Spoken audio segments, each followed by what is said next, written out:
We're joined now by one of the members of Congress who will be tasked with now enacting President Biden's agenda. Democratic Congresswoman Sheila Jackson Lee of Texas joins us today. Congresswoman Lee, thank you for being here. You have been in Congress for 7 inaugurations now. What stuck out to you about today?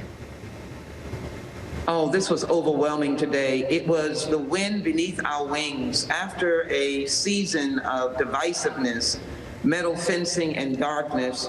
What a bright day when Joe Biden, a son of working men and women, the symbol of the work that America does every day, indicated that he was going to put his soul into working on behalf of the American people, not himself, but the American people. And then to historically see the first woman of color, African American, with South Asian heritage, become the Vice President of the United States. I had an extra treat by seeing Vice President and President Pro Tem Kamala Harris lead the Senate for the very first time. And so this was a magnificent day, and it really was a day for all of America. That was the focus, I think, that President Biden wanted to leave with us out of his inaugural address. He is here to unify the nation.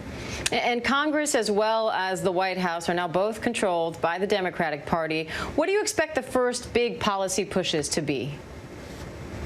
Well, I think clearly the president made it clear, and that is that he is determined to beat COVID-19. We had no agenda for COVID-19 in the past year, none whatsoever. Haphazardly, we were able to secure 2 major vaccines, but the distribution has gone awry. The testing early on went awry. We couldn't get PPEs. So now this president is going to take this under his charge, working with local governments and state governments. I applaud that. I've introduced the COVID-19 Delivery Act of 2021, and it puts in place a federal system that is going to make sure that we push these vaccines out to every part of America so that we can reach the 75% capacity that we need to reach. Joe Biden is going to take charge with his COVID-19 task force, and we're going to see Americans who are desirous of getting vaccinated, getting teachers vaccinated, getting essential workers, but regular Americans getting schools back in, businesses up and running, and beating COVID-19. That's one of them. Of course, there'll be many other issues like climate change, racial justice. He mentioned that as well. And of course, the economic opportunities for our fellow Americans. Now, despite the party's control of both the White House and Congress, a big focus of President Biden's address today was on unity and working together. We also, just moments ago, heard the new Senate Majority Leader Chuck Schumer emphasizing that he heard that message loud and clear, and he gets it, that we have to work together in order to make progress. So what do you think or hope to see from the Democratic Party to try to foster that message, especially in light of recent events? Well, I think we're already beginning that by the messages not only of the president, but the majority leader. We have seen Republicans who we engaged with at the inauguration. Kevin McCarthy participated in the inauguration and I know understood the need for hard work.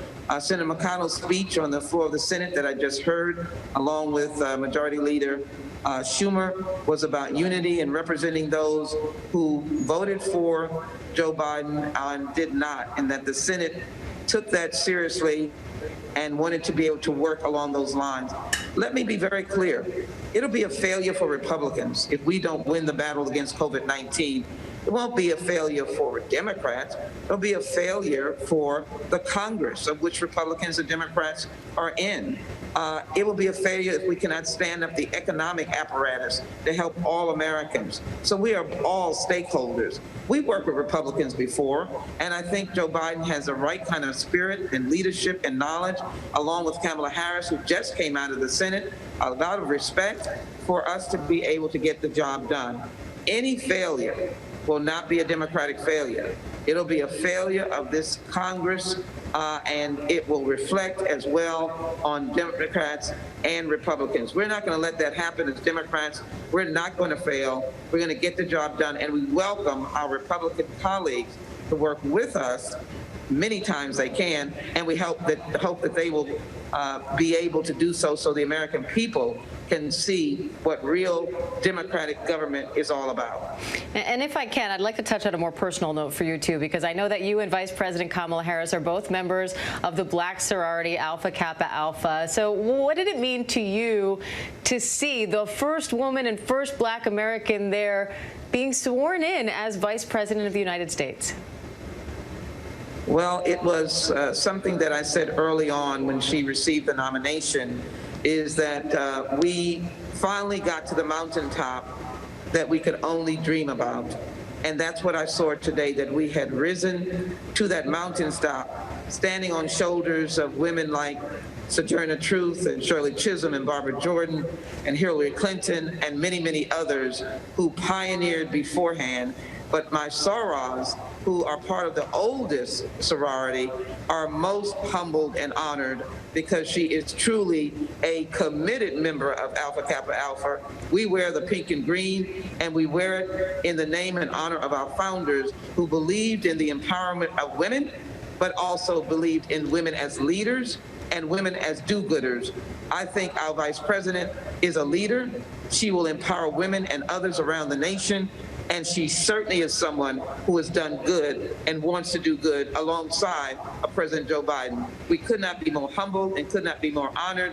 Alpha Kappa Alpha, AKA my sorors, are ecstatic.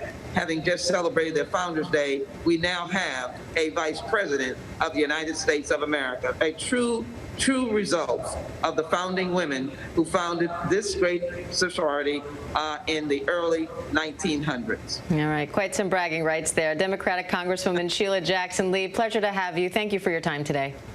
Thank you for having me. Hi, everyone. George Stephanopoulos here. Thanks for checking out the ABC News YouTube channel. If you'd like to get more videos, show highlights, and watch live event coverage, click on the right over here to subscribe to our channel. And don't forget to download the ABC News app for breaking news alerts. Thanks for watching.